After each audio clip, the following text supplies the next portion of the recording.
I'm Winston Blake. Maritone is the name of the longest living sound system in the world. We started in 1950 in a humble surrounding in the parish of St. Thomas, a town called Morant Bay. And it came about because our father had 4 boys. In those days, the economics did not allow him to send all of them to college. So he had to find a medium to get some extra money, because we had to come from St. Thomas to Kingston, which means boarding, bus fares, lunch money, a whole new finance timetable that was not on his agenda. So when we came into town in 1950, the sound system was just getting started around Kingston. And at the bus stop that we used to had to take every day to go home, there was a restaurant called Chalice, owned by a Chinaman called Mr. Chin, that had one of the biggest and one of the foundation sound systems called Skyrocket. And you'd be thumping the blues, because basically everything we're talking about reggae came out of American rhythm and blues. That's where it all started. When we started sound system in 1950, or when it started in Jamaica, it was rhythm and blues. The slow rhythm and blues, and then the up-tempo rhythm and blues. And that ran the streets of Jamaica. The sound system culture, blues dance. You go to a blues dance. You break away from home, you go to a blues dance. So basically, that went on until about 58, 59, when a lot of records that used to come to the sound systems or come here for us to play or buy, to play on the sound systems, came from overseas. And when the market started to dry up, when we couldn't get as much as we wanted to supply the energy of the disc jockeys, then we started to hear some of the sounds from some of the natives who started to imitate the R&B sound to replace the R&B sound that was sort of a fading. And that's how the whole reggae industry started. Because if you listen to early reggae, what you hear, the tempo going like dum da dum da dum da dum da dum da dum da dum da. I feel so fine, I want the boogie in my book. Dum da dum da dum da. That's how it started. And then from there, it developed another personality with the guitar coming in, and all of that. But it came from, we have to give. The truth must, I believe the truth in on the bushel must come to light. The truth is that it came, I always say when I speak, rhythm and blues was the mother and father of Jamaican music. And so we have to give credit to these great creators and innovators, Fats Domino, Smiler Lewis, Roscoe Gordon, to some extent even Elvis Presley, because he had a hell of an impact in the dances here. And all of the American hit songs were big in Jamaica, because there was only one radio station. Whatever they played, like Skill said, the radio station was vital to the playing of a record. Whatever they played became an instant hit, because you had nothing else to do but to listen to the radio. What they said and what they played, you ingested, because that was a form of education for us, apart from going to school and going to the movies. The movies, the radio stations were another source of our education, where we learned a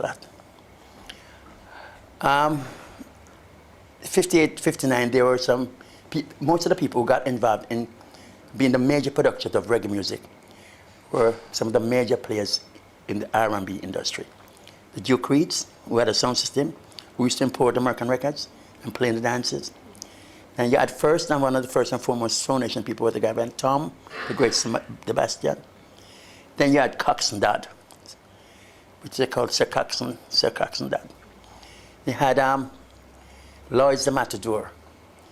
You had so many of these, but they were all sound system operators who imported records and played And when the records dried up, then they went into producing Jamaican music to replace the R&B that could not be, that's no longer available. And it was a wonderful transition, because then came the Jamaican music industry, which had its years. The years Alan spoke about were the great years, the 60s, the 50s, the late 50s, 58, 59, the 60s, and early 70s, I think, was when the music matured and really came full circle. Great lyrical structures, great melodic structures, and topical, a theme.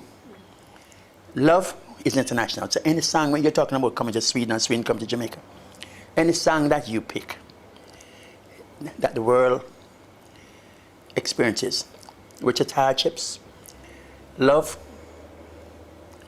war, I don't like to use the word hate, but disruptive situations.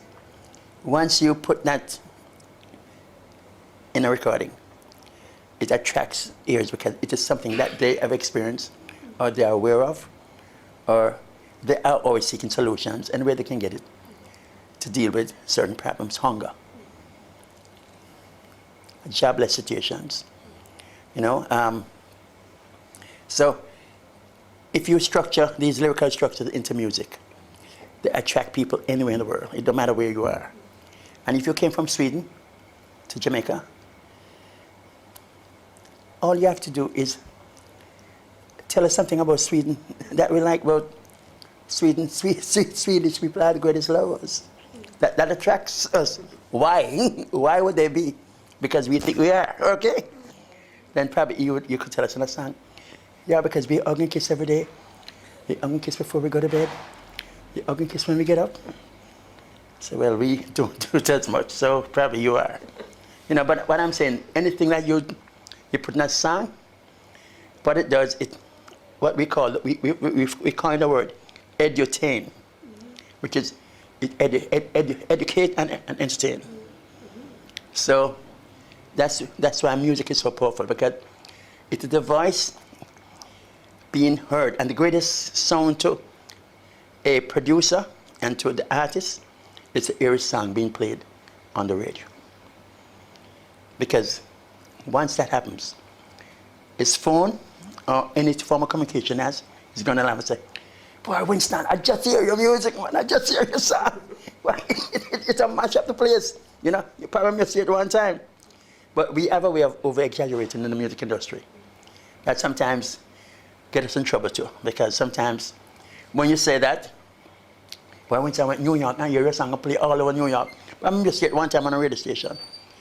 The guy who has his record being pressed and sold in New York thinks the record is selling how lot. So when you present my royalty check where the record didn't do so well, I said, no, man, but I hear my record up mash up New York. You know, but the guy just said one time.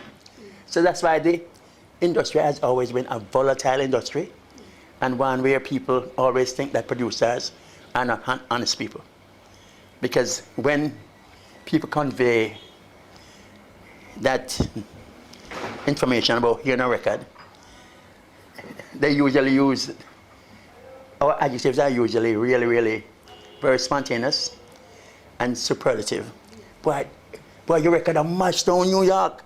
Everywhere you go, boy, all you can hear is your record, boy, you lie, boy. I can't hold a drink now, boy, because you must be going because your record a mash down New York. And the thing about music, it can be played a lot on the radio, but still the record does not really sell a lot in the shops. So industry has been an industry that has always had a big question sign over its head. People with a lot of hit records end up being very poor, because the thing is that it does not really reflect in sales.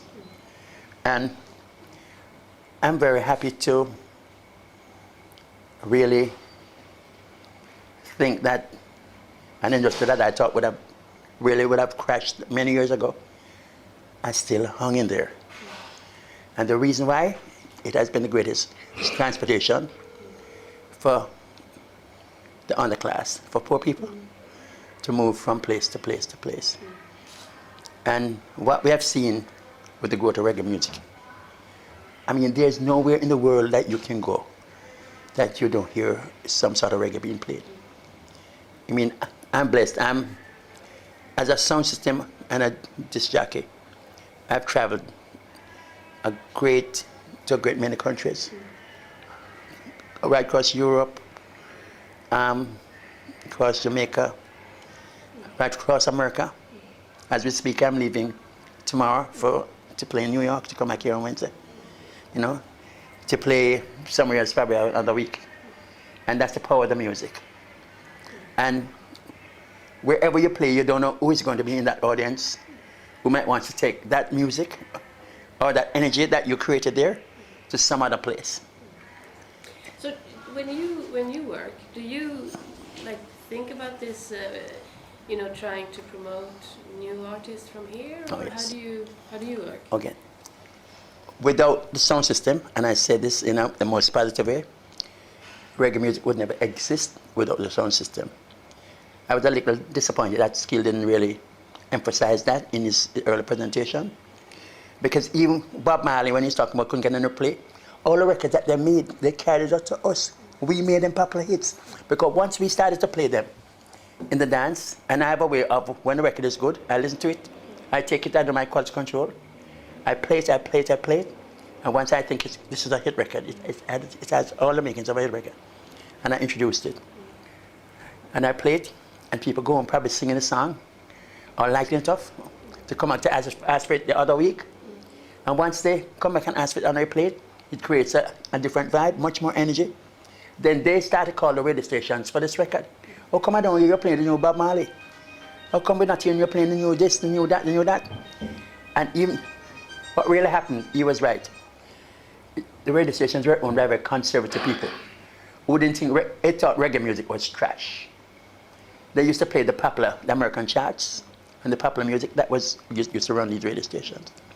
So when you try to tell them reggae music and the little guy down the corner sing a song, oh, that is like, guess who's coming to dinner? Your mother. It's the gardener. It don't cut it very well, you know what I mean? So it was like that sort of scene with reggae music. So the sound system, and I am saying this because we want to take a lot of credit for that. Every producer in Jamaica, Bunny Lee, if you go to Bunny Lee's studio, I think when you step in there, I'm probably one of the first pictures you're going to see. These guys, we were their radio stations. They come from the studio with 10, 15, 20 copies of new records. They call me first. Winston, go through these. And I go through them and I play them, and I decide, Bunny, I think you have 3 records that are going to be hit records here. And I'm saying, which one you think? I'm saying, well, I don't think so. I say, these 3 are going to be 3 big records. And when I introduce them, I play them. In 98 or 99% cases, I'm usually right. Because you know the public, you know what they like. They like great melodies, great lyrical structures, and something that is very topical, or something that is, in a way, makes you laugh, make you smile, make you whatever it is. Because that is the role of music. You know, it's a sweetener in our lives. You know, and when everything goes berserk, you turn to some form of music. At least that's what I do. You know, when you come to my room or my house, you walk over music. And people say, that's all you want to go. I say, yes, because that's the only person I can rely on 24 hours a day. And in the worst, the best of us, I can find something to make me happier. When I'm down, I can find something to lift me out of the blues. Some music. So we, our family, the Blake family, and our parents left us. We grew up with a gramophone in the house, a wind-up gramophone. Because I'm probably one of the few people who still have a lot of 78 records. I mean, I have stacks of 78 records, because that's how we started playing, and I've kept them. Because most people in the world don't know what a 78 record looks like. And because we moved from that transition to 45, to tapes, to this, that, and so. But I still have 78, and we still have equipment that can play 78 records. So, music for me, there's something that I read that I think says it all. That music is my mistress. And I serve in her interests only. You know what I mean? All other mistresses, I'm sorry, you have to take second and third thing behind music. So. I was thinking, yeah, it's a lot of noise outside. Yeah, I was thinking, we were talking about the reggae being influenced by R&B Yes. from the States. Can you talk a little bit about, because I understand you have had a key role in getting the reggae music out to, of course, United States, because it's such a big market, okay. but maybe also other countries Yes. during the different decades. Yes, because I was one of the early people who we created so many hit records in Jamaica. Our credibility stocks went very high. So wherever I played in the world and play records, or if I come and give a jock in London or some record, if he's like, well, Winston, give me this record to play, I have to play it because nobody knows the business better than he does. And if he says it's good, who am I to argue, So based on that, it's not something that you get, you earn. It's not something that you get, it's something that you've earned over the, by being, we think we have created more hits than any 2 or 3 radio sessions together. And we have taken records that are virtually unknown and made them into the classical records where people go all over to get them if the copies are rare, because they... Words Are Impossible, if I remember correctly, Yes. is an American song. Mm-hmm. Winston Blake wrote the song here in Jamaica. People came from foreign to Jamaica, heard the song, went back up there and asked them to make it. Marjorie Joseph's Words Are Impossible. Yeah. He will tell us. Yeah. Well, a lot of things that has happened. A lot of people, a lot of records that were made in the States, and they got very popular here because we played them and made them popular. And they bring these artists from the States to do shows here based on the popularity of the record in Jamaica because they became a number 1. And these people go up on a stage show and don't sing the records because the records were not popular in the United States. So before they go, somebody have a comment and said, but this is a number 1 record in Jamaica. Chuck Jackson was one. Eddie Floyd was one. What's her name? Gloria. What's that other young lady? Monty, not Gloria again. Many of these many artists though, they have come here. And because Jamaica really has this unique taste. They're really great quality controllers. If it's good, they like it, and you get it clear in Jamaica, I can tell you, it's going to be a hit in the part of the world you play it. Because they have a serious here for great melodies and for great lyrics. And so basically, we've been blessed we are in the business come October this year, 64 years, 6 decades plus 4 of presenting music worldwide. And I'm blessed to play internationally. And whenever I play, what happens, because the media has gotten so gross, is that jocks come to hear you play.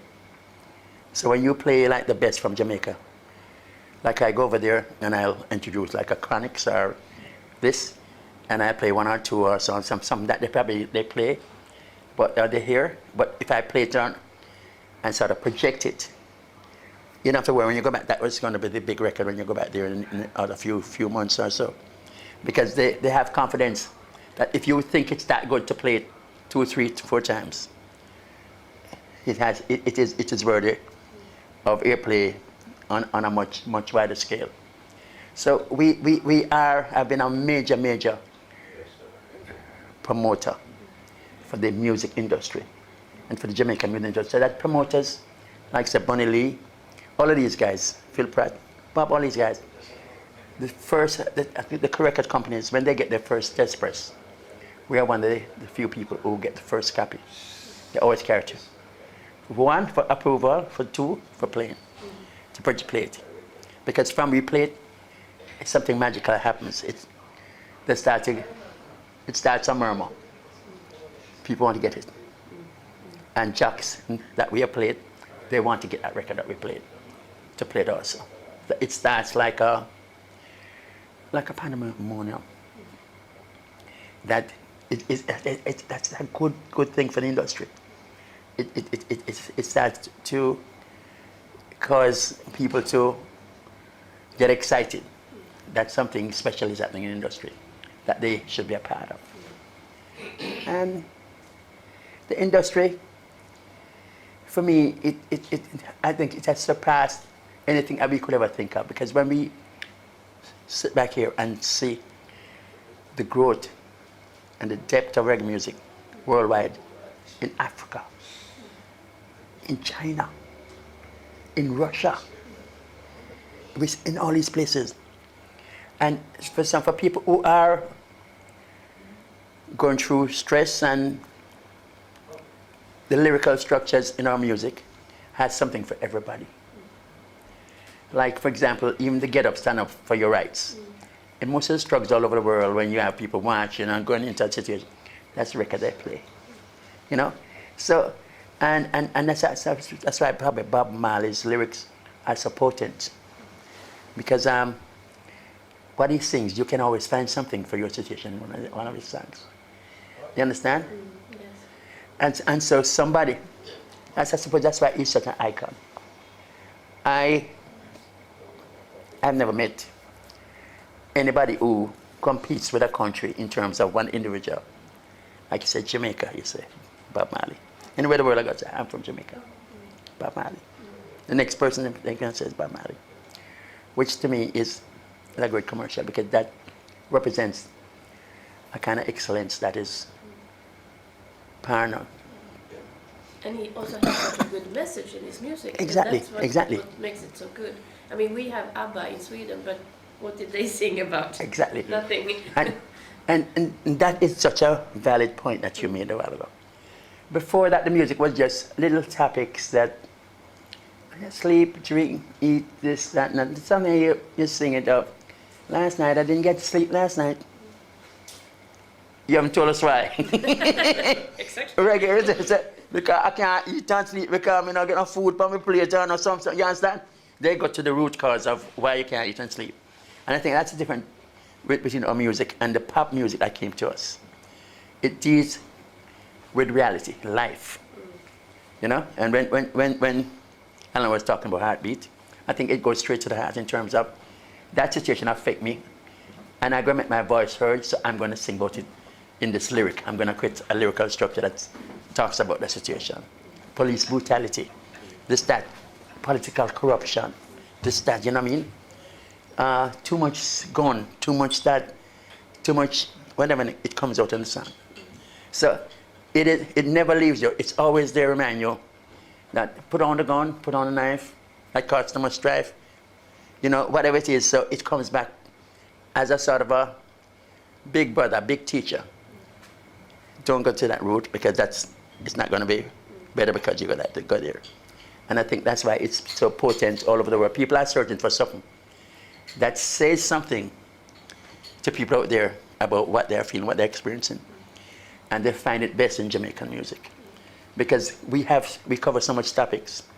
Because sometimes what a Jamaican is white, Chinese, Syrian, this, that, all 10 of us into one. Because if you ask me, my parents were Scotch, my grandfather was Scotch, my grandmother was maroon, you know, black, you know, so many things mixed up into one thing. So you are affected by everything. So if I'm going to get up and say something racist, I have to step back and say, but no, your grandfather that's up on the wall, no white man, you understand?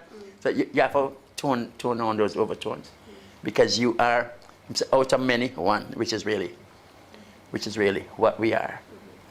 And so yeah, I wanted to ask you about you heard me that we are trying to get this music project, fusion music project going between Jamaica and Sweden, and from your point of perspective, what do you think could, I mean, we are trying to find different cultures, how should I say? A fusion out there. I think it's easy. What everybody does. Everybody comes to Jamaica to record, including the great superstars, the great people. Because basically, what you need is the Jamaican rhythm structure, the reggae music structure. Barbara Streisand came, she did Guava Jelly in reggae. You know what I mean? She did a few songs here in reggae. Everybody comes through. Sweden artists, they have to come to Jamaica, or where the technology is now, get Jamaicans create rhythms for them, for their hit records. And they can start by singing over a lot of stuff and material that's out there, great material that's out there, that's popular, that they can present in a more meaningful way to a Swedish audience than probably our Jamaican people can. That's one way you can start. You can choose great Jamaican songs and you can do some covers. Because Boney M did that very well. They covered a lot of songs and they got a lot of hits from that. I remember that same era when ABBA was doing well. It was the same era with Boney M and all those people. And a lot of that was happening. It was just covering different hit records from different countries on different rhythms, you know. And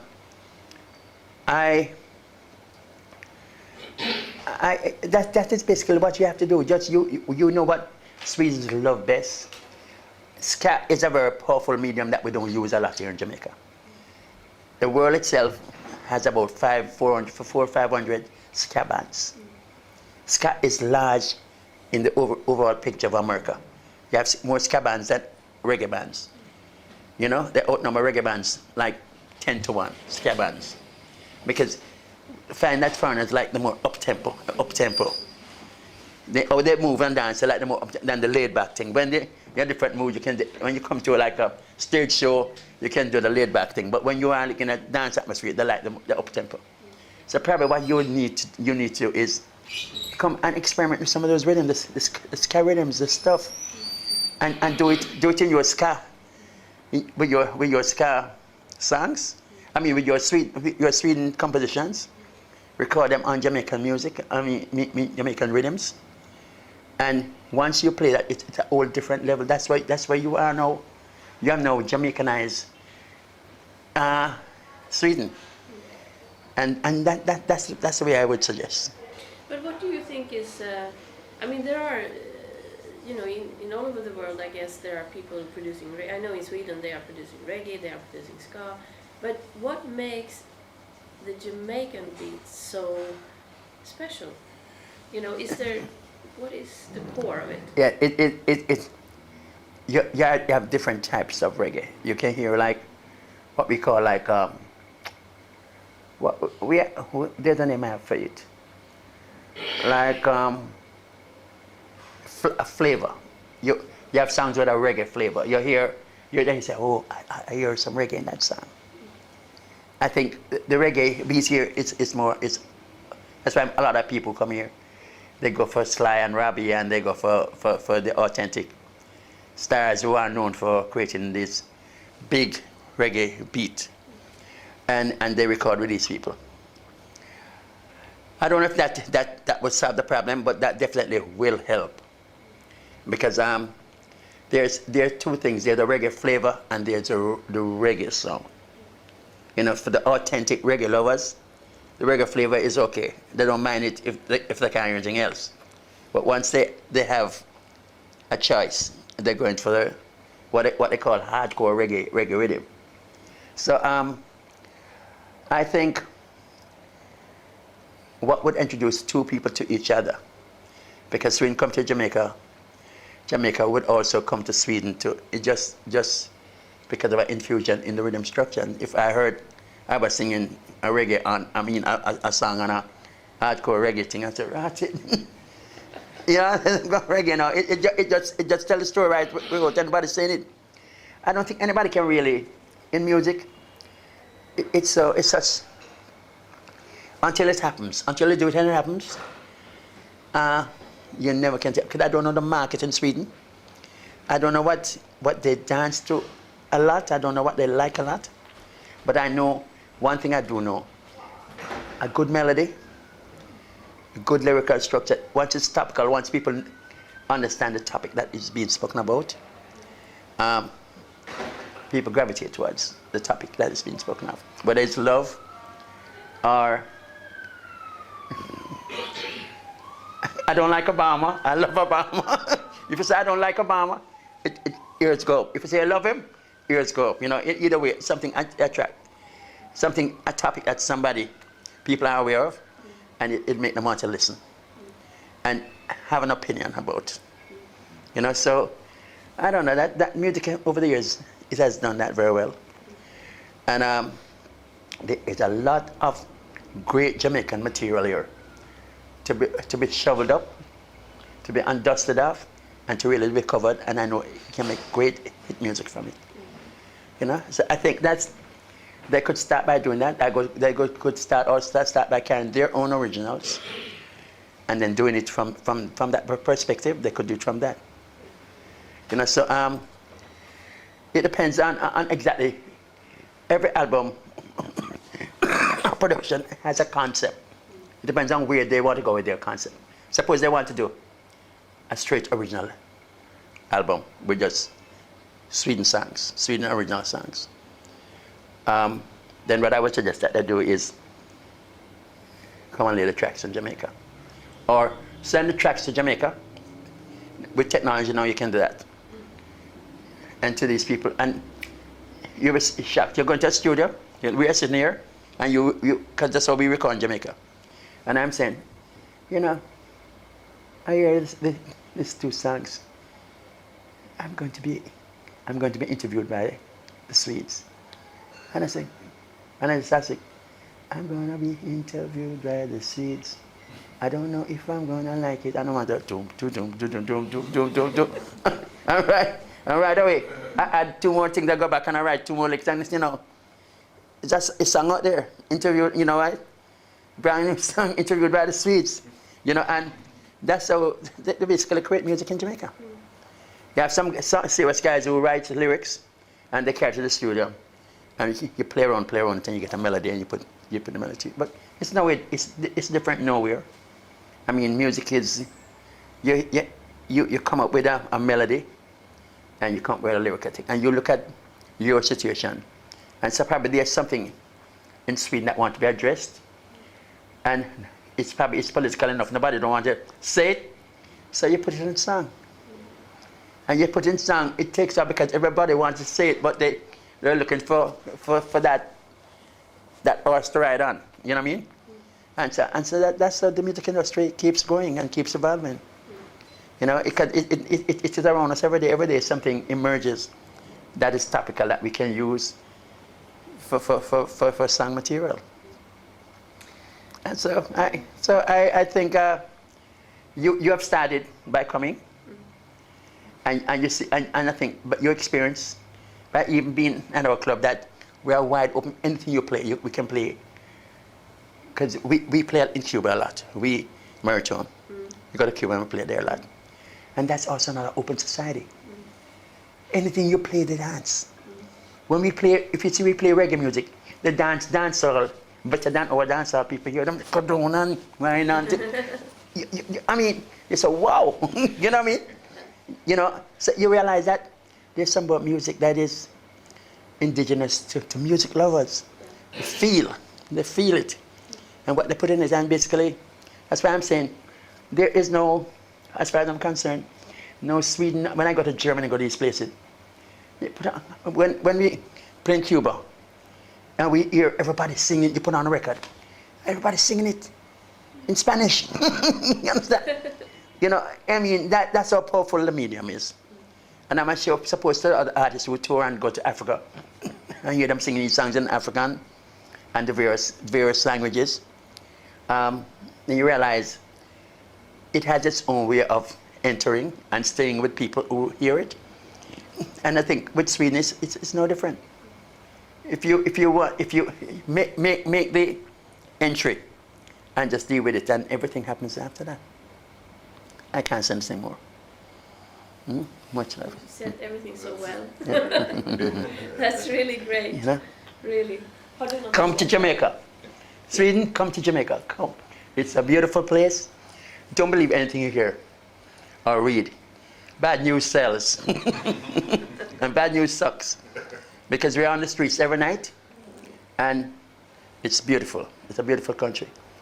And we need friends from everywhere. And we need your foreign exchange to keep us going as a country. Because that's an industry for us.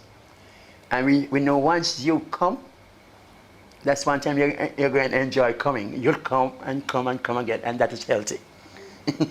So just keep doing that. Yeah. Much love.